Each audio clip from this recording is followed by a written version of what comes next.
Hello everyone, তোমরা সবাই কেমন আছো? আশা করি তোমরা সবাই খুব ভালো আছো। আমার নতুন একটি ব্লগে তোমাদের সবাইকে স্বাগত আর অনেক অনেক ভালোবাসা।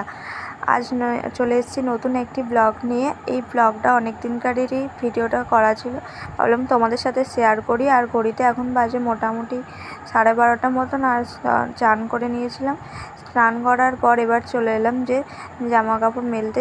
আর আজকে তো প্রচণ্ড রোদ ছিল, সেই জন্যই তোমাদেরকে বলছিলাম আমি যে এত রোদ বেরিয়েছে যে কি বলবো তোমাদেরকে। আর আস্তে আস্তে আমি জামা কাপড়গুলো মেলতেও দিয়ে দেবো। আর দেখবে আমি যখন জামা কাপড় মেলবো দাঁড়াতে পারিনি, এই দেখো পাটাকে করছে দেখেছি আমি, দাঁড়াতে পারিনি, এত পরিমাণে ছাদটা তাপ তেতে গেছিলো না, ওই জন্য।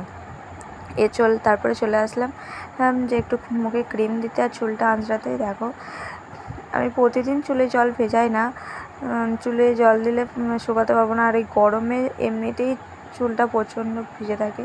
আর সেদিনকে দুপুরে ভাত করতে ছিল না, শীতলা মায়ের যজ্ঞ ছিল, এই জন্য রুটি করেছিলাম আর ছোলার ডাল। আর তারপরে সন্ধ্যাবেলা চলে এসেছি, সন্ধ্যাবেলায় একটু লুচি বানালাম, সেটাই তোমাদের সাথে শেয়ার করছি। এটা বানিয়েছিলাম সুজির লুচি, তোমাদেরকে রেসিপিটা পরের দিন শেয়ার করব। আর কিন্তু লুচিগুলো ভালোই হয়েছিল, কিন্তু আমি একটাও খাইনি, একটা মনে হয় খেয়েছিলাম।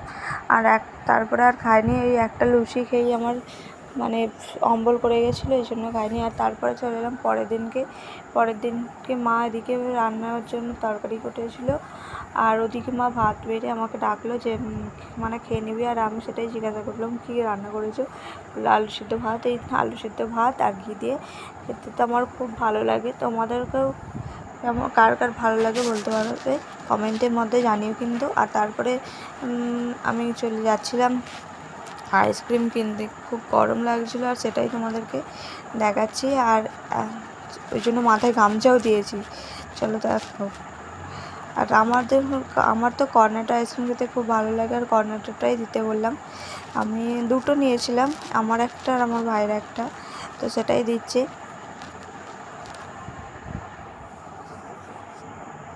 তারপরে এসে আবার বিছানাটা ঠিক করব। দেখো বিছানাটা ঠিক করে নিচ্ছি, অনেকটাই দেরি হয়ে গেল, কেননা আজকে সকালে ঘুম থেকে উঠে অনেকটা কাজ ছিল, কাজগুলো করতে করতে আর এদিকে বিছানাটাও পরিষ্কার করা হয়নি। তারপরে আইসক্রিমটা খেয়ে বলছি না একটু বিছানাটা ঘরটা পরিষ্কার করে চান করবো, এই জন্যই বিছানাটা পরিষ্কার করে নিচ্ছি। আর বিছানা পরিষ্কার করতে করতে তোমাদেরকে সাথে আমার কথা বলা হয়ে গেল, আর এগুলো ভিডিও শ্যুট করা ছিল, এই জন্য ভাবলাম তোমাদেরকে দিয়েও দিই। দেখো তারপর চান করে নেবো, চান করে চলে এসেছি মানে এত গরম, সেটাই বলছি। বারবার গরম গরম বলছি, মানে এই না যে সত্যিই গরম হচ্ছে তাই বলছি। আর খাওয়ার দাওয়ার পর তারপরে বিকেলবেলা একটু কাজ করছিলাম, বিকেল মানে এখন মোটামুটি 3টে 3:30 মতন বাজবে, তখনই কাজটা করি। আর তারপর বিকেলে কাপড় শুকোতে দিয়েছিলাম, সেটাকে তুলেছি। আর তারপর গাছে জল দিয়ে দিয়েছি, গাছে জল দিতে এগুলো প্রতিদিন দিতে হয়, নাহলে গাছে ফুল থাকে না। আর সকালবেলা আমাদের ফুলের প্রচণ্ড, আর রাত্রে এত ঝড় বৃষ্টি হয়েছিল কী বলবো, আর সেটাই তোমাদেরকে দেখাচ্ছিলাম। আমার ভিডিওটা ভালো লাগে লাইক কমেন্ট অ্যান্ড শেয়ার।